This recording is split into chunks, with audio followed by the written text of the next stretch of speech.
ఏంటక్కో డాన్సులు చూపిస్తున్నావు అనుకుంటున్నారా? ఏం డాన్సుల్లేండి. మొన్న పన్నీర్ చేశాను కదా! దానికోసం పాలకూర తీసుకొద్దామనైతే మార్కెట్‌కి వెళ్దామనైతే వస్తుంటే మధ్యలో అయితే ఇలా ట్రాఫిక్ జామ్ అయిపోయింది. మొత్తం పెళ్ళిళ్ళ సీజన్ కదా!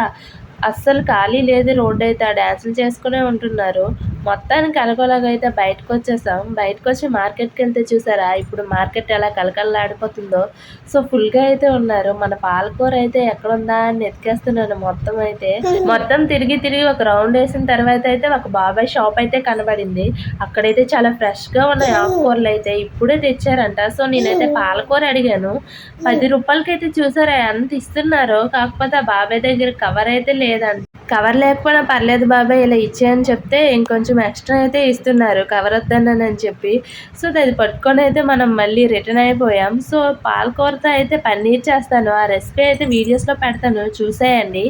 ఇంకేముంది పాలకూర పట్టుకొనైతే ఇంటికైతే వచ్చేసాం. వీడియో నచ్చింది కదా! సబ్స్క్రైబ్ చేసుకోండబ్బా! అలాగే లైక్ కూడా.